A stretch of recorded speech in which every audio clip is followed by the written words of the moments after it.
cela dépend de l'heure à laquelle vous nous recevez, fidèles téléspectateurs et téléspectatrices de la belle tranche d'émission La Voix de la Femme. En tout cas, pour ce jeudi 15 mai 2025, nous avons un immense plaisir de savoir que vous êtes scotchés, toujours scotchés sur votre télé éducative et sur votre belle émission La Voix de la Femme. En tout cas, nous, on l'a dit très souvent, l'équipe de La Voix de la Femme, nous sommes très ravis de savoir que vous êtes là tous les jeudis en train de suivre, scotchés sur votre émission. Et vos feedbacks nous font énormément plaisir. Je profite alors de l'occasion pour saluer Madame Naomi Katakou. Bonjour. Bonjour Madame Sarah. Vous allez bien? Très bien, et toi?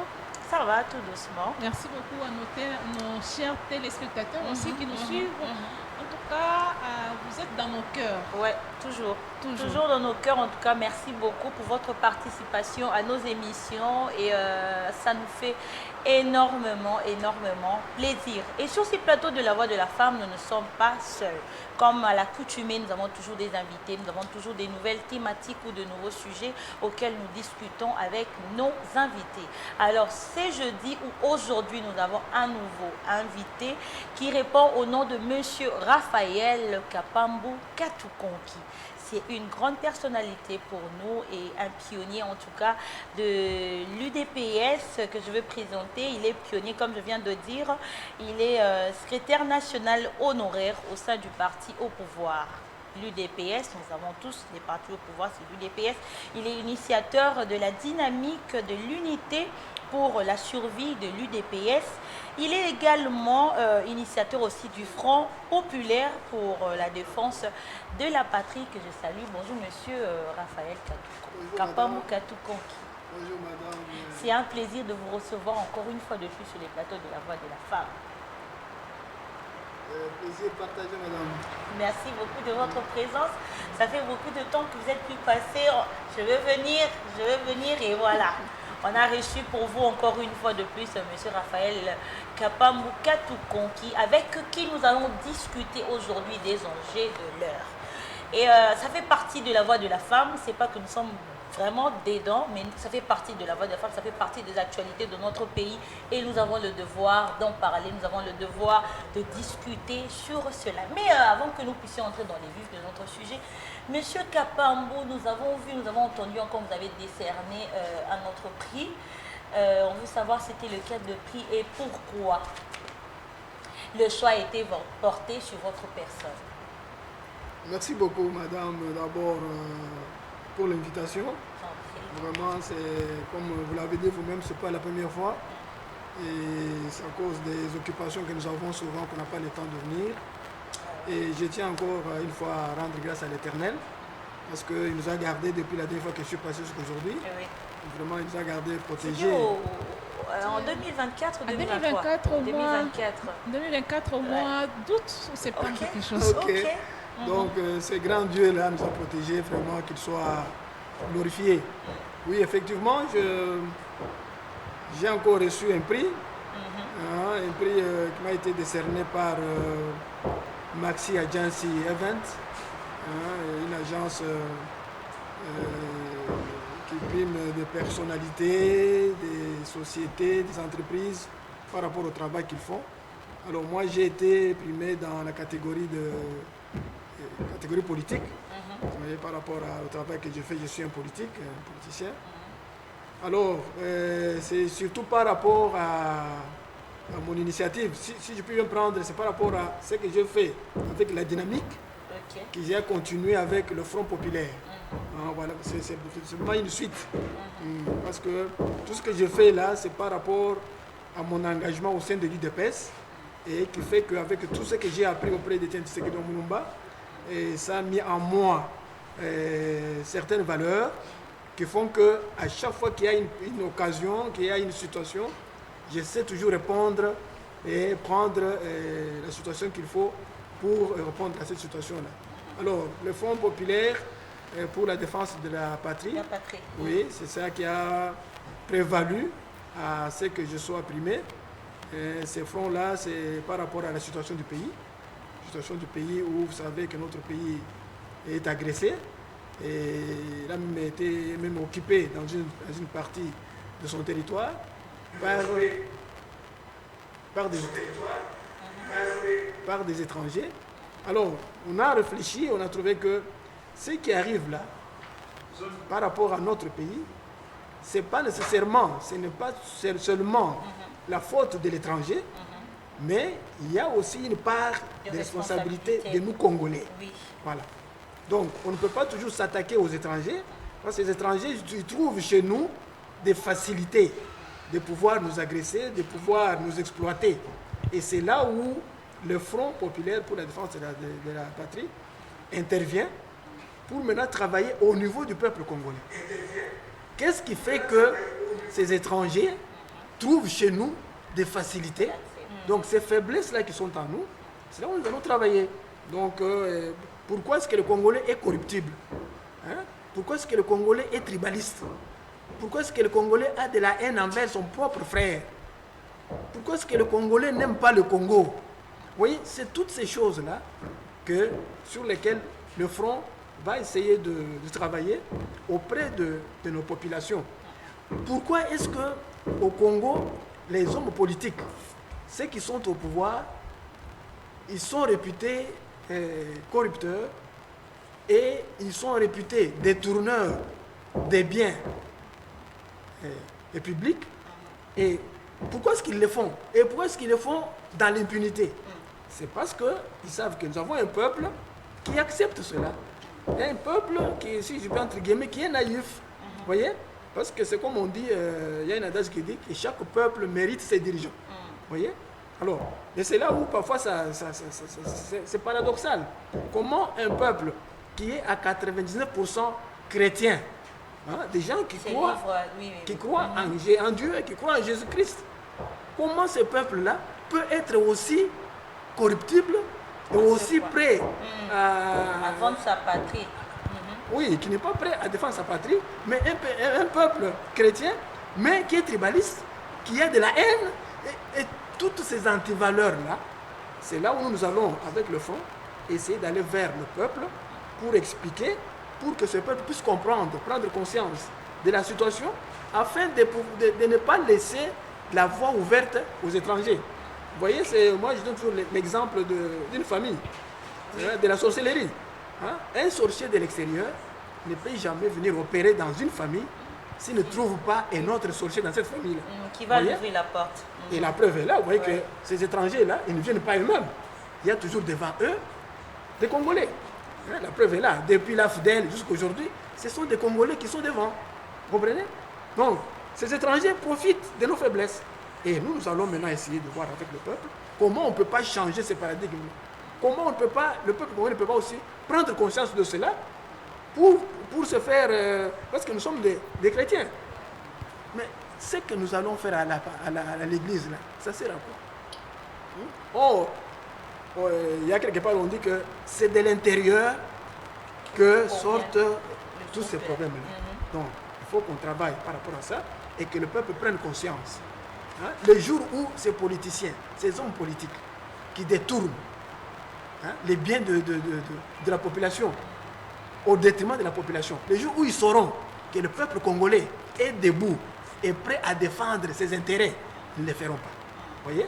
C'est ce que nous allons voir. Nous allons aller dans nos quartiers, dans nos communes, pour que le peuple prenne conscience de cela et qu'on arrive quand même à ce que ce peuple puisse à tout moment, quand on a des preuves qu'un tel ministre, un tel DG a détourné les biens de l'État, que le peuple se mette debout pour exiger sa démission et qu'il soit traduit en justice et que les biens détournés reviennent à l'État. Et les élus du peuple, qu'est-ce qu'ils vont faire à leur place alors? Et ça va être un signal fort. Les élus que le peuple sont en train de mettre là-bas. Je vais terminer mon moment. Oui.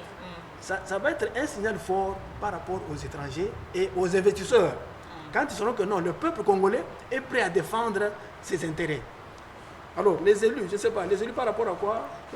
Les élus, parce que le peuple est en train de voter des gens qui dirigent, des gens qui gouvernent, comme on parle de députés nationaux, les députés provinciaux. Ils sont là aussi pour parler par rapport à ce problème-là. Oui, mais d'abord, c'est ça. Vous voyez, même d'abord, excusez-moi, d'abord les gens que nous, entre guillemets, que nous élisons là, on les élit comment? Ça se passe comment? Parce que c'est à la place publique, c'est de notoriété aujourd'hui. Que même ces élections-là, la manière dont les gens sont élus, c'est pas, entre guillemets, pas catholique. Vous voyez? Donc, on va là-bas, à la base, c'est ce que j'ai dit là. Il y a de la corruption. On a vu ce qui s'est passé à la télévision, on a vu, c'est même scandaleux. Je me rappelle à un moment donné, je ne sais pas si c'est le président, Félix Tshisekedi, je ne sais pas si c'est la magistrature, non, la mandature pas passée ou pas, qui avait même demandé par rapport aux sénateurs. Oui. On a même demandé qu'on suspende ça parce que c'était flagrant qu'on achetait, donc on achetait les voix. Oui. Vous voyez? Alors à ce moment-là, comment vous allez vous attendre à ce que ces gens-là, quelqu'un qui se retrouve là parce qu'il a acheté les voix, qu'est-ce qu'il peut faire là? Il va justement à récupérer son argent. Vous voyez? Il va seulement chercher à récupérer son argent parce qu'il est passé là-bas par la tricherie, par la corruption. Donc c'est pour ça que nous voulons que le peuple comprenne cela. Qu'on ne peut pas accepter de se laisser corrompre, parce que ces gens-là qui sont corrompus, qui vous corrompent là, quand ils vont aller là-bas, ils ne vont pas voir vos intérêts, ils vont voir leurs intérêts, parce qu'ils vont chercher à récupérer l'argent qu'ils ont dépensé. Entre-temps, vous croupissez dans la misère. La preuve est là, vous voyez que le peuple est dans la misère. Vraiment, ça c'est vrai. Mais avant que Mme Naomi ne prenne la parole, je voulais demander sur le Front populaire pour la défense de la patrie. Fait partie de l'UDPS ou le Front populaire pour la défense de la patrie ne fait pas partie de l'UDPS, il est en dehors de l'UDPS. Madame, une très bonne question et je voudrais vraiment là, c'est parce que les gens font de la confusion. Oui. Madame, moi je suis UDPS. Hein? Je suis là depuis 1983. Donc, c'est le combat à l'UDPS, comme je l'ai dit ici, qui nous a donné des armes. Hein? Des armes qui ont fait qu'on a pu faire face à la dictature de Mobutu, de Kabila père, de Kabila fils, pendant plus de 35 ans. Nous, on n'acceptait jamais la corruption. On ne se laissait pas corrompre. On refusait même d'aller travailler avec les dictateurs. Vous voyez? Ce sont ces armes-là qui sont à nous, ces valeurs-là qui sont à nous, que nous voulons maintenant transmettre aux autres. C'est ainsi qu'après avoir créé la dynamique, nous avons créé le front. Le front, comme je l'ai dit, c'est par rapport à la situation du pays. Donc, avec l'expérience que nous avons au sein du combat de l'UDPS, nous voulons que cela aide notre peuple. Vous voyez? Tel que l'UDPS avait mené ses combats depuis Mobutu, la dictature la plus sanguinaire au monde, nous avons résisté. Malgré qu'il y avait des brimades, qu'il y avait la corruption, on a résisté à cela. Pourquoi on ne peut pas aussi le faire aujourd'hui? Pour résister à ces étrangers-là, pour résister à ces corrupteurs-là des politiciens, pour que le peuple puisse se retrouver. Donc, le Front populaire rassemble non seulement membres de l'UDPS, mais tout le peuple, les associations, les autres partis qui peuvent accepter. Nous venons ensemble pour continuer. C'est comme par exemple, je dis, quand vous avez par exemple, même si je ne suis pas tout à fait, vous prenez par exemple comment on appelle ça? L'actuelle coalition, comment on appelle? L'Union sacrée. L'Union sacrée. Hein? Il y a plusieurs partis qui sont là. Vous voyez? Chacun, c'est la même chose avec le Front populaire pour la défense de la patrie.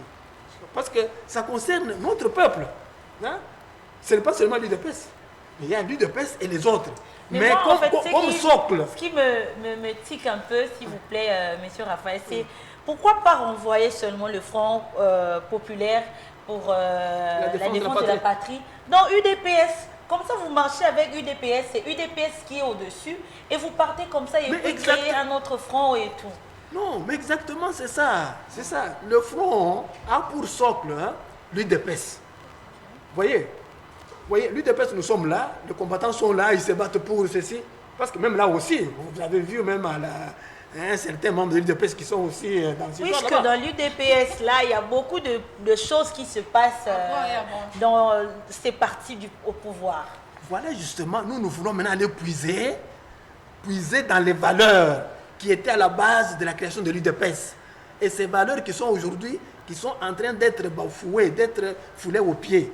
Nous voulons aller là-bas, dans l'UDPS originel, là, avec ces valeurs qui avaient poussé les 13 parlementaires et les fondateurs de l'UDPS à créer ce parti pour combattre la dictature. Et dans ce combat-là, c'était ces valeurs-là contre la corruption, contre le tribalisme, contre la haine. L'UDPS, c'est un parti qui a prôné l'amour du pays.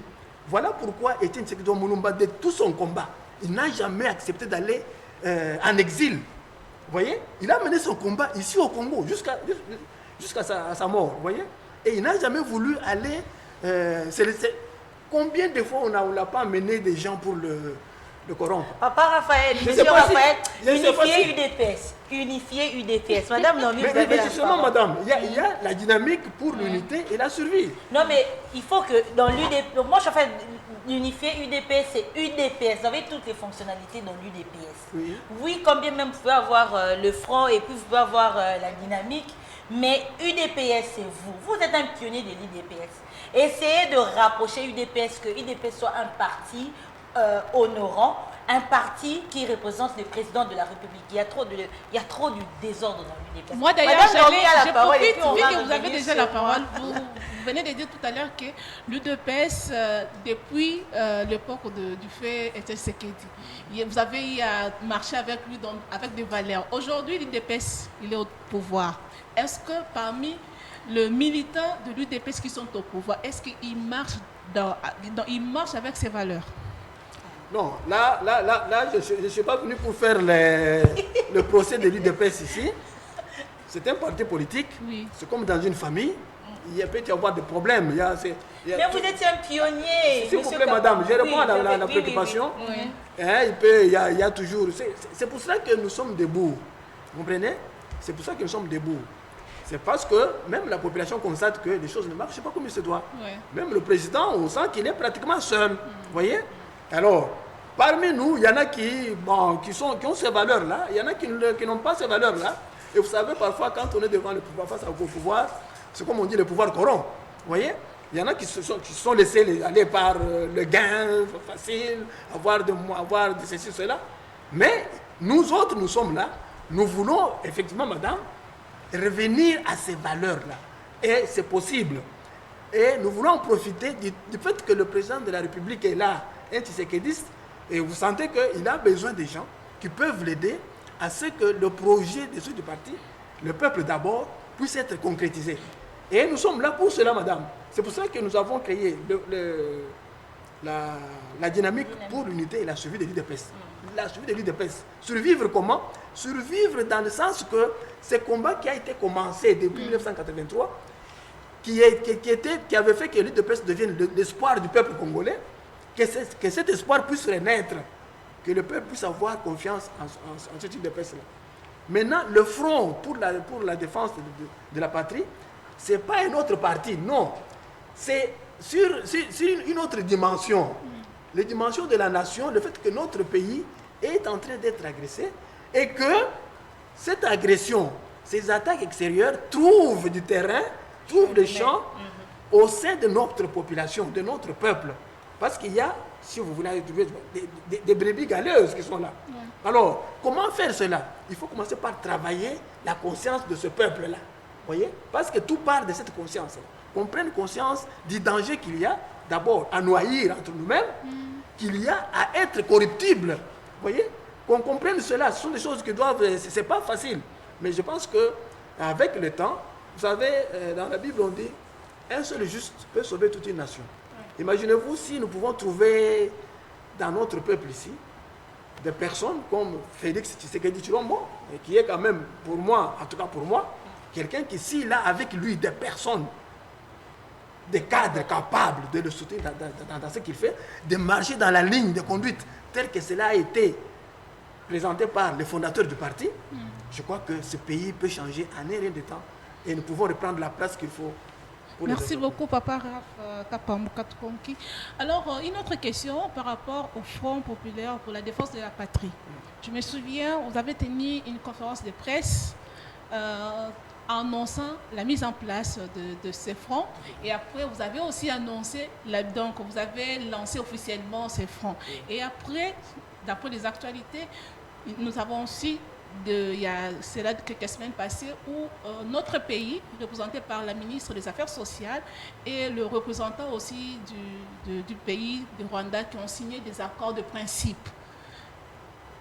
Qu'est-ce que le Front populaire pour la défense, lui qui milite pour les antivaleurs?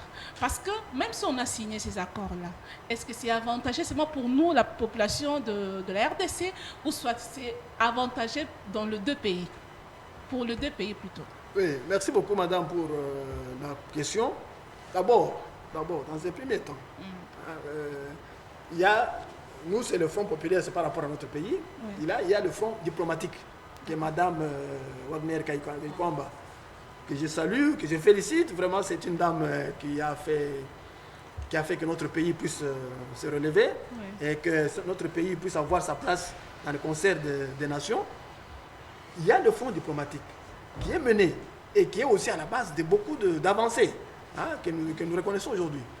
Mais, madame, la première des choses, c'est que le peuple congolais attend, avant toute autre chose, et surtout nos frères et sœurs de l'Est, c'est d'abord la fin de la guerre. C'est d'abord la paix. Comprenez? C'est d'abord la paix. Dès que la paix est là, le reste, ça peut venir. Donc, pour aujourd'hui, parce qu'aujourd'hui, nous avons autant de millions de Congolais qui sont en déplacement, autant de Congolais qui... Donc, il faut d'abord la paix. Et c'est cela que le président de la République recherche pour le moment. Dès que la paix est là, le reste, ça va venir. Mais d'après les actualités toujours, que c'est la signature de ces accords, c'est déjà la fin de la guerre. Est-ce qu'il y a toujours la guerre ou c'est déjà la fin de la guerre?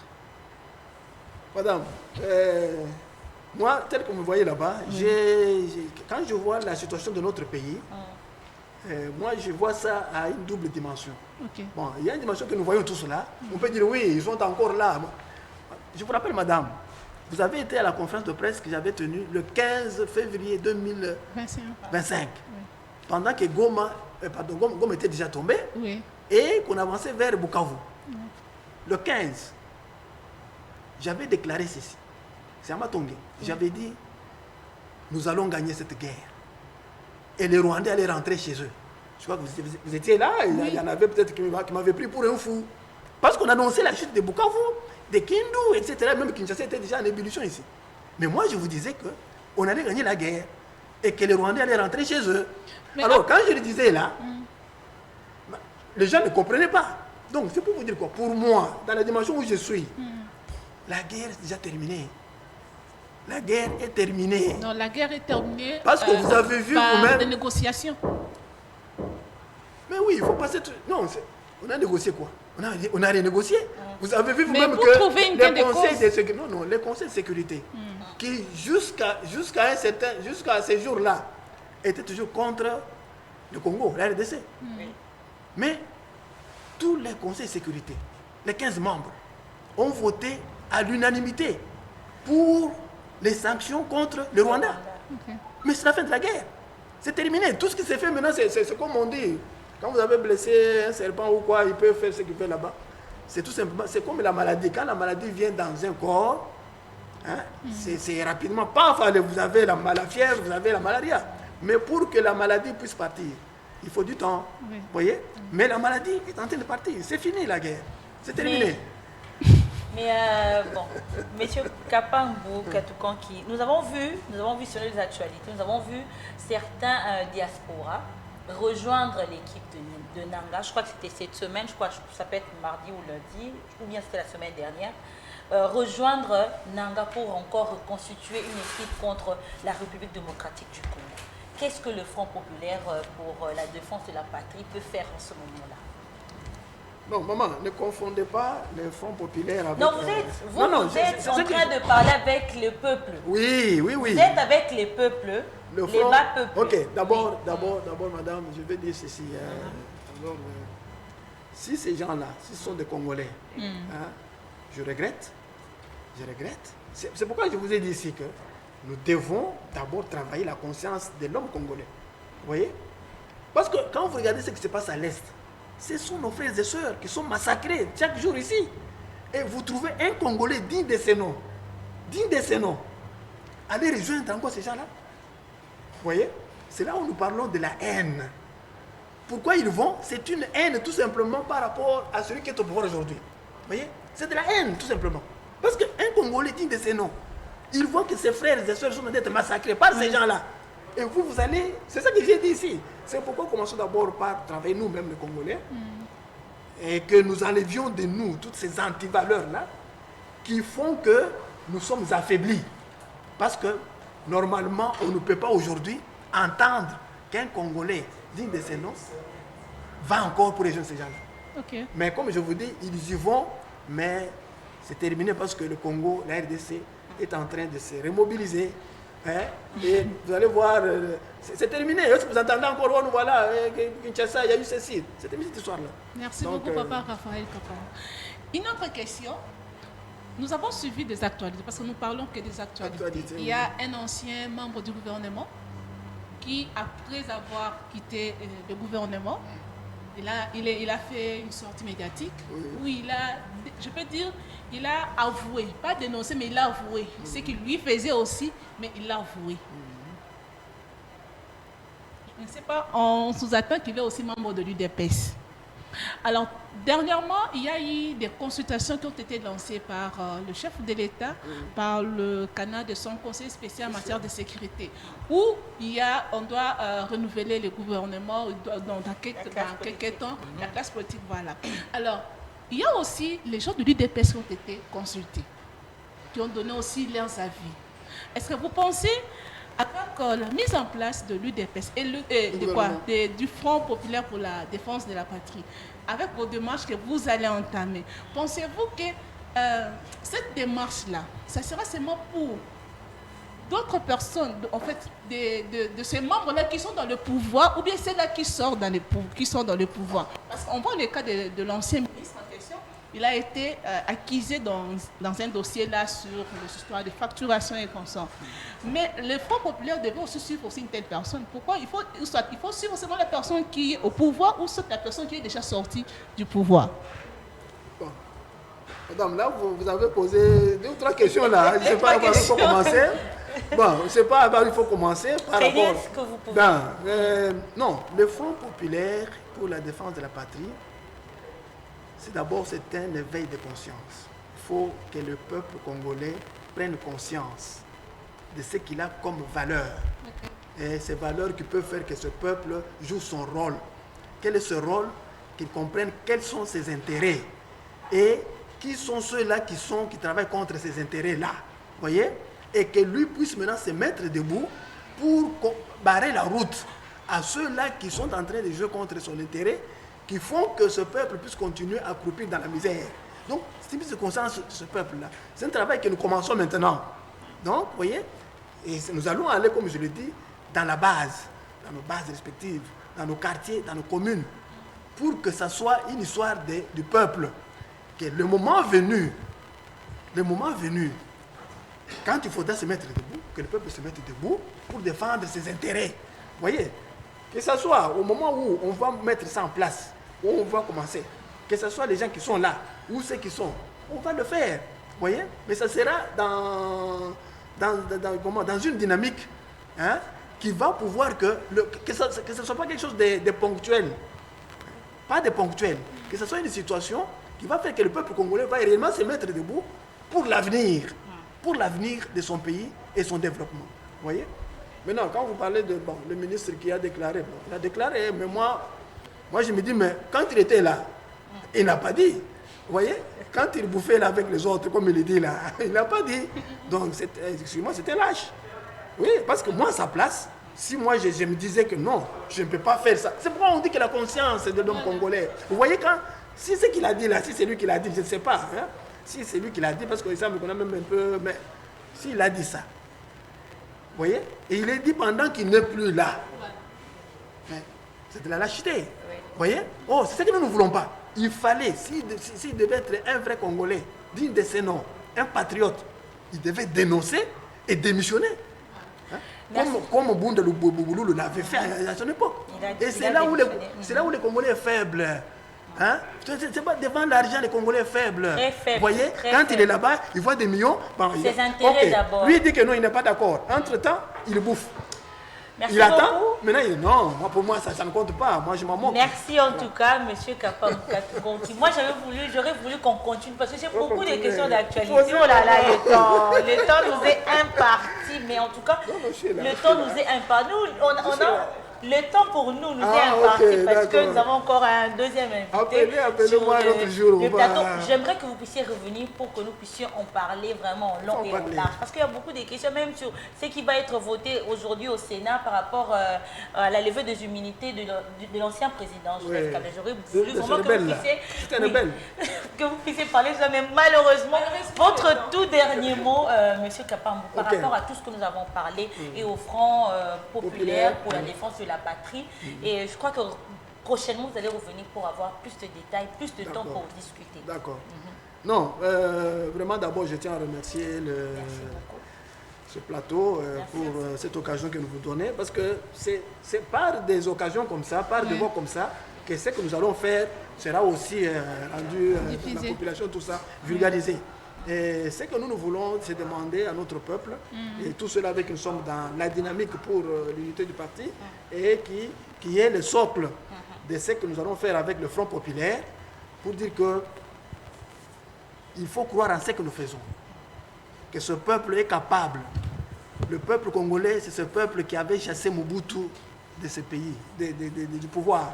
Donc ce peuple, s'il est conscient de ses intérêts, et que ce peuple soit capable de les défendre, et défendre contre nos propres politiciens.